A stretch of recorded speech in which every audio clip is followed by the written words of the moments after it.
கடந்த வாரம் ஏஐ மற்றும் டெக் உலகத்திலே 2 முக்கியமான தடைகள் விதிக்கப்பட்டிருக்கின்றன.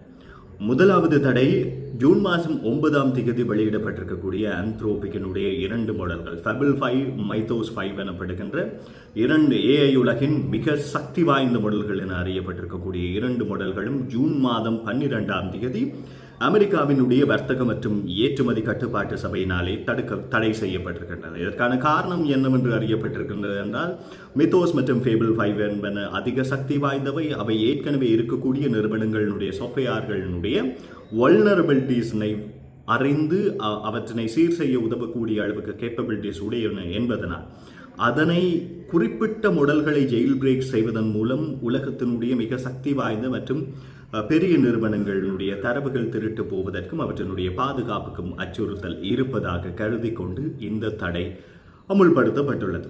இரண்டாவதாக வந்திருக்கக்கூடிய தடை இந்தியாவிலே ஜூன் மாதம் 16ஆம் தேதி டெலிகிராமுக்காக விதிக்கப்பட்டிருக்கிறது.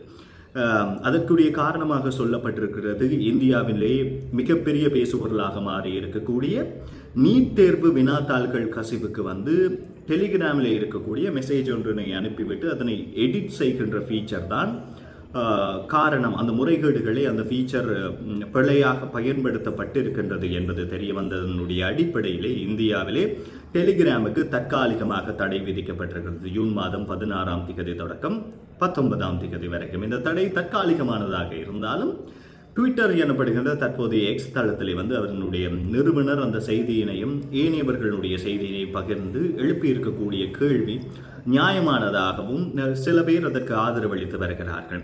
திருட்டுகள் நடக்கின்றது என்பதற்காக நீங்கள் இந்தியாவில் இருக்கக்கூடிய ஷாப்பிங் மால்ஸினை மூடிவிடுங்கள், அல்லது வீதிகளிலே விபத்துகள் இடம்பெறுகின்றது என்பதற்காக வீதிகளையே மூடிவிடுங்கள் என்பதையோடு மாத்திரம் நின்று விடாமல், இது ஒட்டுமொத்தமாக ஒரு அரசியல் பின்புலத்திலே இந்தியாவிலே மெட்டா எனப்படுகின்ற ஃபேஸ்புக் நிறுவனத்தினுடைய வாட்ஸ்அப்பினுடைய செல்வாக்கையும் கம்யூனிட்டிஸையும் அதிகரிப்பதற்கான ஒரு மறைமுக அரசியலாக இருக்கவும் கூடும் என அதனுடைய நிறுவனர் தன்னுடைய கருத்துக்களை வெளியிட்டிருக்கிறார்.